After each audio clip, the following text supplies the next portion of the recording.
Hello, and welcome to Rambling Through Dave's Garden.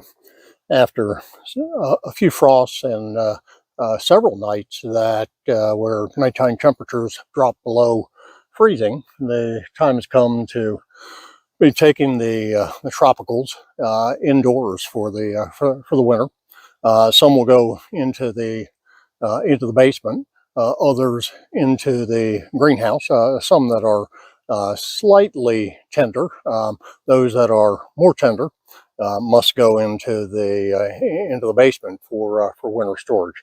Um, the task at hand today is several of the tropicals and tender succulents must be dug out of the garden. Containers have already been picked up, lugged into the basement. That can be quite a chore.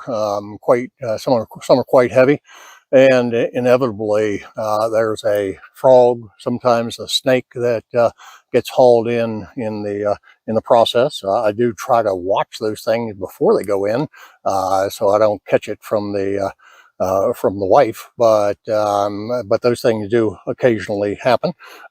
Fortunately, not so much in recent years after I've been much more cautious. But today I will be uh, digging up this several Canna lilies, and as well as mangaves and a tender schefflera.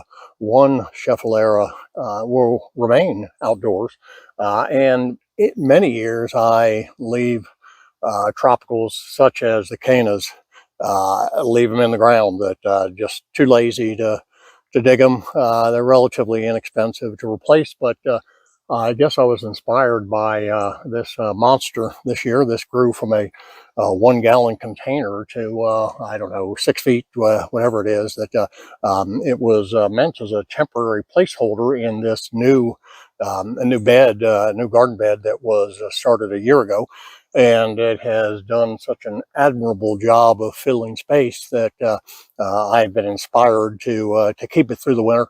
There are a few other cannas that, while I'm at it, I might as well do the same. So the process for the cannas is relatively simple. They will be cut back, dug, and then the roots dried, then stored in shredded newspaper or peat moss, some dry soil medium. They'll be left in the garage. The last couple of years, I've had an old cheap cooler that has been ideal for doing that. Well, in the times when I've done it, and I guess that will be the plan this year. For most often, the lid is left to so they get air, so they don't increase it, so it doesn't increase the moisture within the cooler. If it's going to get particularly cold, then that meaning below 15 degrees or so Fahrenheit, then I will put the lid on and let it be insulated a little bit more. So, welcome to Rambling Through Dave's Garden, and we will get started from here.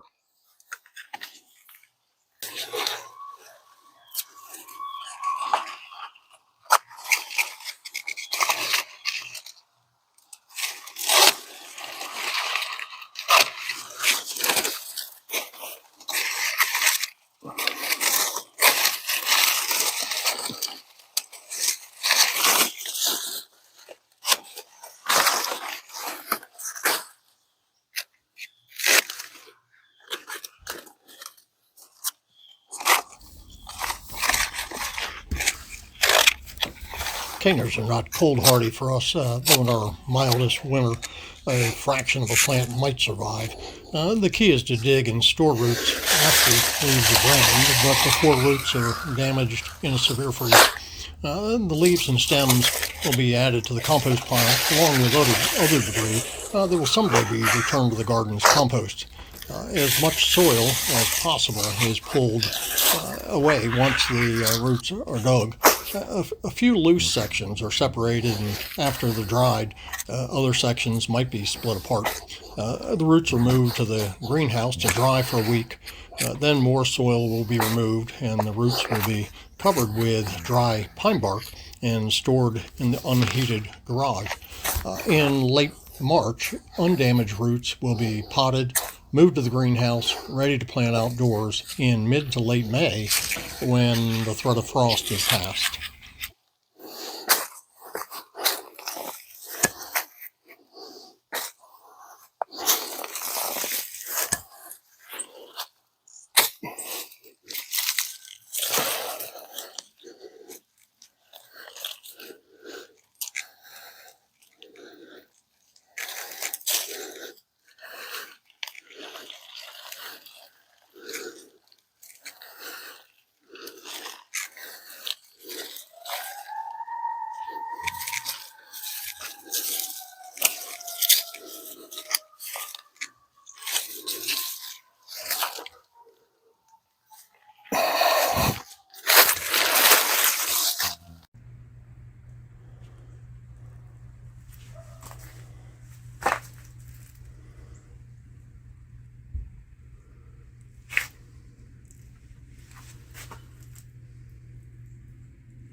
Mangaves are variably cold hardy, given their parentage of Manfreda and agaves that can be hardy down into zone 7 or even to zone 10.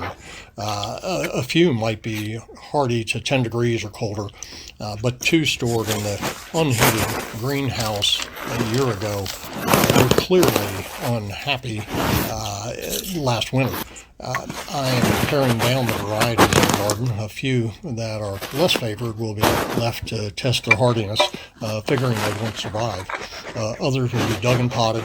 And the advantage of mangaves over agaves is that they grow much more quickly, and their spines are much softer and pliable rather than sharp as a dagger. The potting of mangaves to hold through the winter need not be thorough. This is a temporary storage, and mangaves are likely to be watered only a time or two until May.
The tiled area of the basement is already filled with tender plants as the collection grows annually, but room will be made, and given a gulp of water or two, all will survive to be moved back into the garden whenever I'm comfortable with the temperatures have warmed up enough in the spring. Thank you for visiting Ramblin' Through Dave's Garden. I hope you'll stop by again.